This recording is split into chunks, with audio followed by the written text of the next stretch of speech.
Today's episode is brought to you by Modern Grower.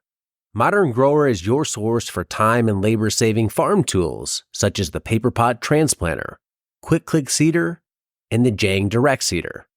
Turn laborsome tasks into free time with tools by Modern Grower. You said you're doing 4 farmers markets through the summer? Yeah. Is that like you're doing 4 separate markets within any given week? Yes. Wow. Okay. Yeah. So give me the breakdown. What does that look like? What's your market strategy? So first of all, we're not doing farmers markets all summer. So we have okay. 2 full season markets that are end of May to beginning of October. And then we have 2 other ones that are basically the end of June through the beginning of September. So 2 are full and 2 are part season markets.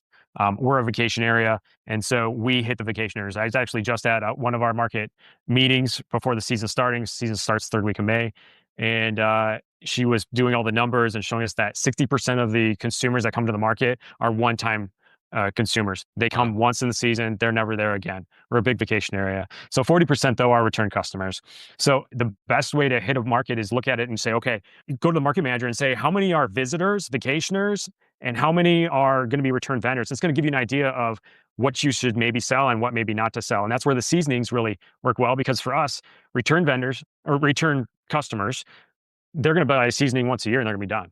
But we're able to sell to a lot of people who are coming there once and they're buying a lot of stuff. And so that works well for us. We started farmers markets back in 2019. We started at a small farmers market that allowed seasoned vendors and also, throw up a table and sell some stuff, vendors. Yeah, and like people just selling, whatever extra they have out of their backyard, so on and so forth. Yeah. Yeah. And that's where we started because we had never sold anything in our lives. So we showed up that June with garlic scapes, and we separated and we said, this is music garlic scape, this is Georgia fire garlic scape.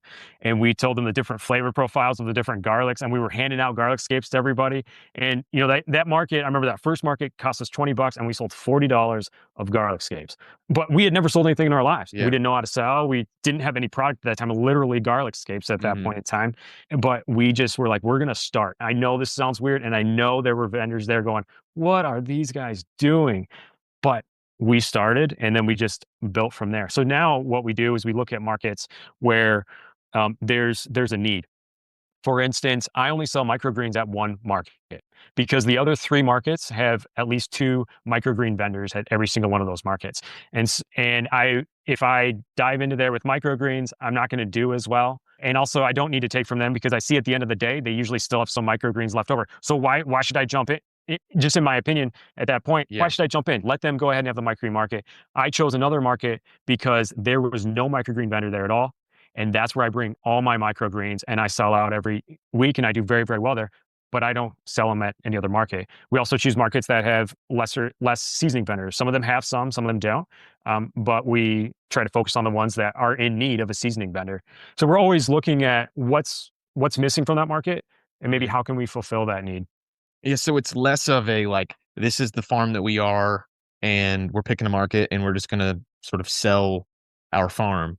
It's more of all right, here's the market, and we're going to sort of shift and cater the type of business that we're going to be at this market to sort of niche down in a much more specific way. I love the whole only selling microgreens at one. Yeah, I mean, because you do that, you kind of, at least I do it. You sort of look and see, as everyone's kind of packing up, all right, what's everybody putting away? It's everyone's always still putting away collard greens. Everyone's always still putting away bok choy, but it's everyone always sells out of carrots, which means everyone can basically sell as many carrots as they want to sell. So it's definitely do that. Probably don't double down on bok choy next year, so on and so forth. It's so if you see a vendor and they're selling out of microgreens in the first 2 hours of a 4-hour market, it's there's a bigger demand than what they can fulfill. So then I have an opportunity to jump in, but if it's if everybody has collard greens, then it's if I sell 5, you sell 7 and the other guy sells 6, it's okay. In some ways it would almost be better if I just didn't bother with it and I gave my 5 and split it between the 2 of you guys and just let you do it. And I can grow something that you're not. Because I hear people talk about we're not competition, we're all in this together. And I think that's a real tangible way to articulate that, because a lot of times we all do at least in like the veg world, we all do have like a lot of the same stuff. Everybody's got carrots, everybody's got hackroot, turnips, so on and so forth. But it's like, if we can sort of choose to say like, hey, I'm not going to sell this and let you run with it because that's your thing, then like go for it. It's like a real practical way of articulating that whole, we're not competition, we're partners in this whole farmers market game. Right. Yeah. And I think it's good to go ahead and sell things that, other people are selling too. It's just kind of that balance of how much, how Yeah. much are they selling, and is it worth it for us or not? I mean, we sell shiitake mushrooms, and I sell shiitake mushrooms at 3 markets that there's another mushroom vendor at, and he sells shiitakes. But it's also, I know that I sell a different size of shiitake mushroom than he does. So instead of, I made a decision, I wasn't going to sell the real small ones that are more for that fine dining. I was going to sell the ones that are good for cutting up, frying up. So, just kind of finding your tweaking niche. things a little bit. Yeah, finding kind of niching down even more inside something that seems like it's already, already a niche. So I guess come like heat of summer, we'll say July, are all 4 of these farmers markets happening on different days? Are you and your wife sort of dividing and conquering? What does that look like?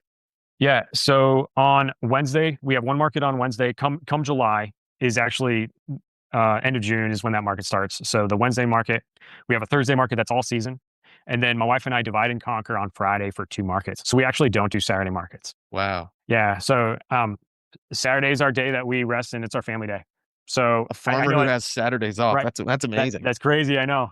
Yeah. But that's the decision we made. And we said, what, that's our family day. And we don't do markets on Saturday. So we do it on Thursday, Fridays. The other thing too is I still work full time as a nurse, and I was able to make an agreement with my boss that I would have Thursday, Fridays off.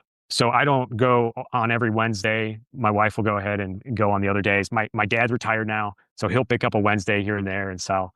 Yeah, so that's where we're at. So most of the summer, most of the time Thursday, Friday, and then for 2.5 months Wednesday market. And what was sort of the growth strategy? Because obviously, you mentioned you started out at some small little market. Are you still doing that market, or have you? We still are. Okay, so we you're still are still doing that first one. So I'm assuming at some point you made the decision, we're going to expand, we're going to do another one, and then so on and so forth. What was sort of the game plan behind that? Was it just like you had enough product, we need another market stream to move more product, or was there like a real calculated decision with every additional market that was added? So we came to the point with the one market that we had enough product to go ahead and start another market. We also had figured out our design.